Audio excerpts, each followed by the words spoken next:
Hello ladies and gentlemen, and welcome back to Tech Showdown. I'm still a little bit sick. This is my co-host Teddy, and today guys, finally after so long, we're doing a graphics card showdown. And we're going to be putting the Gigabyte RTX2070 Windforce, this guy right here, and we're going to be putting it up against the Power Color Red Devil Vega 56. This thing is an absolute beast. So I thought this one would be interesting for quite a few reasons. The first of which is that I hadn't really seen many Vega 56 2070 comparisons, and also that we're putting up one of the best, if not the best, Vega 56 model, the Red Devil, up against one of the $500 more basic, I guess you might say, 2070 models. So I thought it would be quite interesting to see which one would come out on top. So let's dive right into it then and talk about the GPUs that you get with these guys. So the RTX 2070 comes with the 12nm Turing TU106 GPU with 2,304 CUDA cores, and the Vega 56 is coming with the 14nm Vega 10 GPU with 3,584 stream processors. Now, as far as clock speeds go, the 2070 went all the way up to 1845 MHz, and the Vega 56 went up to 1565 MHz. Both of these GPUs boost, so you see there that the 2070 does have an advantage in clock speed. Then when we go over to memory, we see that the 2070 is coming with 8GB of GDDR6 at 14,000 MHz. So it is hauling. Now the Vega 56 also comes with 8GB of memory, but it's coming with HBM2 memory, which, without getting into too much detail, it's very different. It's much closer to the GPU itself. It's only running at 800 MHz. Don't let that fool you. It's still very, very good. So both of these graphics cards both have extremely good memory. The HBM2 is fantastic in the Vega 56, but then GDDR6 in the 2070 is also very, very good. So they both come with a good amount of memory, 8GB, that's just fine. Especially if you're only going to be gaming up to 1440p, which is the perfect sweet spot for both of these cards. That's going to be just fine, and it's a very good type of memory too. Now TDP wise, 2070 is coming with a 185 watt TDP, and the Vega 56 is coming with a 210 watt TDP.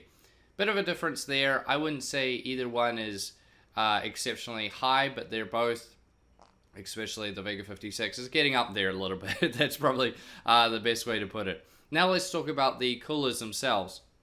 So straight away you will notice there is a huge difference in the size of the coolers. So the Red Devil Vega 56 is much, much bigger.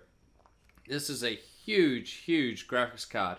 So make sure if you're planning on picking one of these up that it can fit in your case, because it is massive. Both in length and in thickness. This thing is a huge tank of a graphics card. But if you're one of those people that likes sort of, getting a lot for your money, then hey, I mean, the Red Devil is going to be good for that. The Windforce is much more basic, and this is the same Windforce cooler that we've seen for so many generations now from Gigabyte. It's a good cooler. There's nothing wrong with it, but they haven't really changed it much for a long time now. And this is obviously much smaller, much more basic by comparison to the Red Devil's cooler, much smaller heat sinks, but as we'll see, it still does a decent job there. So with all that being said, let's get into the benchmarks.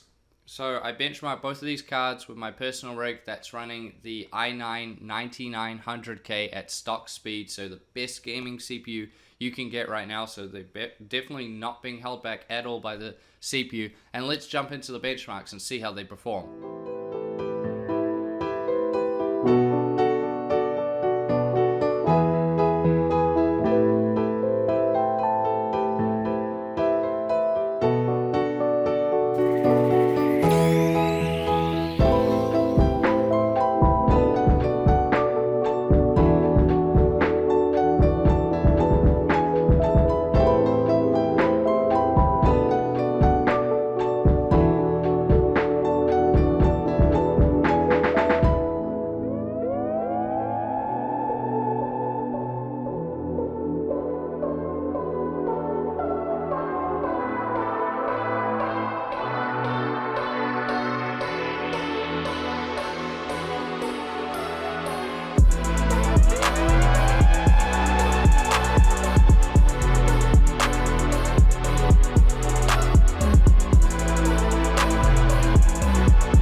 RTX2071. Go figure. I think most of us thought this would win, although it was interesting to see that this being a more basic model of 2070, it still put up a pretty good fight compared to the very, top model Vega 56.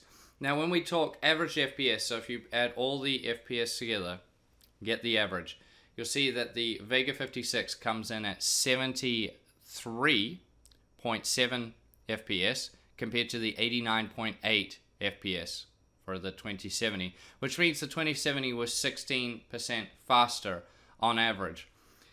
So 16%, I mean, that's a decent amount faster, but I mean, it's not massive. It's really going to depend on the game, but for the most part, I mean, yeah, it's not an incredible jump by any means. And if you were, say, running a Vega 56 right now and you upgraded to a 2070 like this one, I doubt you would see much of a difference, to be perfectly honest there. So let's move over and talk about the temps then. So this is an interesting thing, difference in TDP there, obviously big difference in coolers as well. So for this, I tested them in the Unigine Valley benchmark on the Extreme HD preset. And as you guys can see, the 2070 went up to 69 degrees Celsius at 55% fan speed, and the Vega 56 went up to 65 at 64% fan speed. So there's a bit of a difference there, but it's interesting. So the Vega 56 ran cooler, which makes sense. I mean, this is a gigantic cooler. I mean, look at the size of this thing. But it was at a higher fan speed. And this is where the main difference with them becomes when you actually look at the fan curves. It's much more aggressive on the Vega 56. The Windforce 2070 has a much more conservative fan curve, which leads into noise.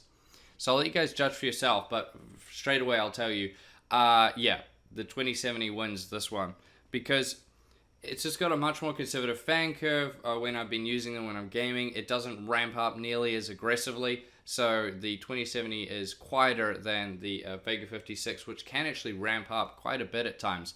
But as always, I'll let you guys judge for yourself. So this is during that same benchmark, the Unigine Valley benchmark on the Extreme HD preset. I'll show you what the 2070 sounds like first, and then the Vega 56.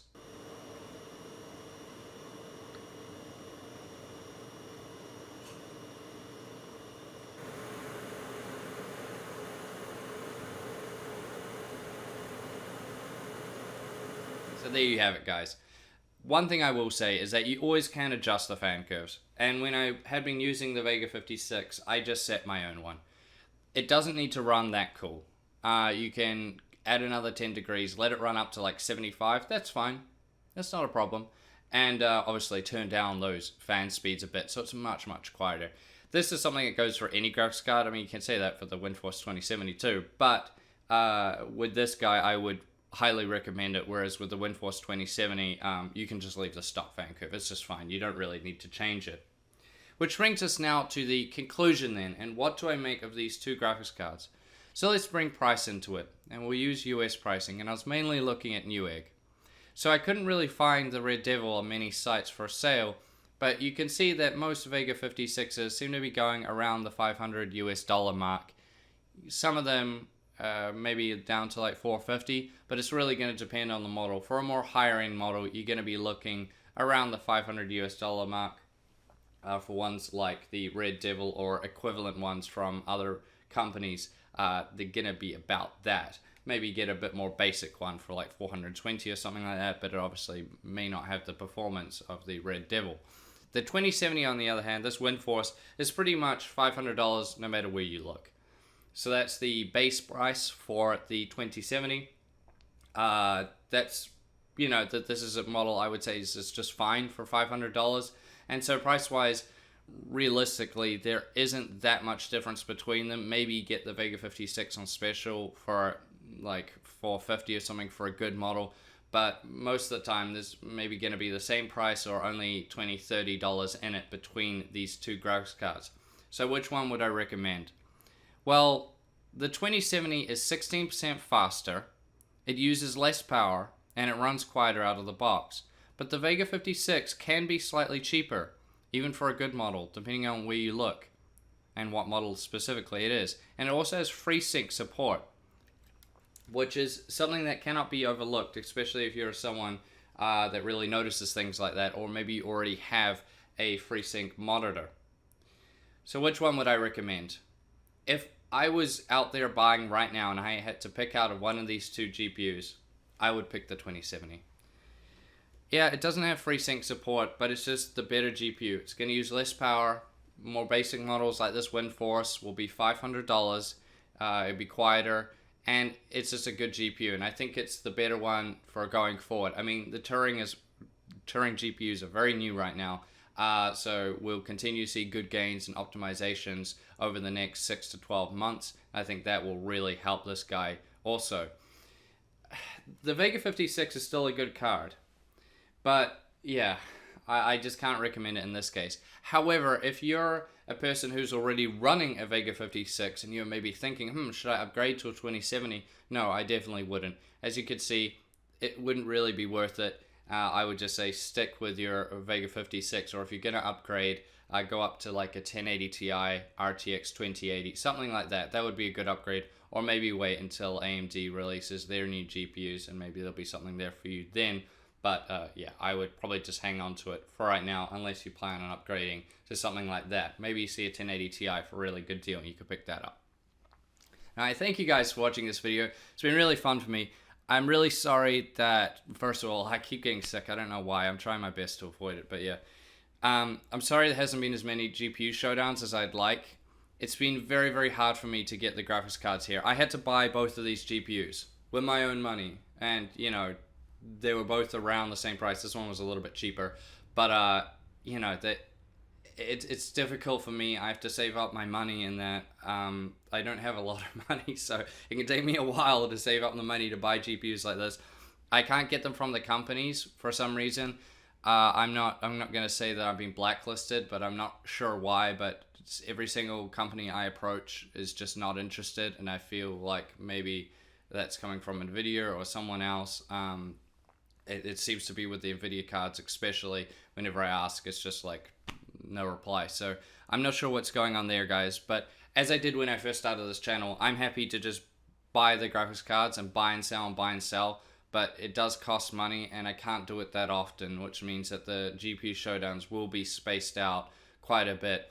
If you want to support me and make it so that I can buy more graphics cards, I'll leave a link in the description down below. You can join and be a paid member of my channel, and all of that money, I won't use it for myself at all. I'll just use it for buying the graphics cards, and then obviously using them for the showdowns, selling them, using that money to then buy another one, you know, etc., moving forward. Because I do want to do more of these. I love doing them, but it's just for those financial reasons and the difficulty of trying to get them out of any company, which I'm not 100% sure why that is. This just seems to be something more recent since RTX came out. Maybe something to do with my first RTX video I did. Yeah, there seems to be some reason why I cannot get GPUs from any of the companies anymore. But maybe that'll change in the future. We'll just have to see. So I thank you guys for watching this video. I thank you guys that have been supporting my channel for a long time, for continuing to support me. It means a lot to me, and I'll see you all next time.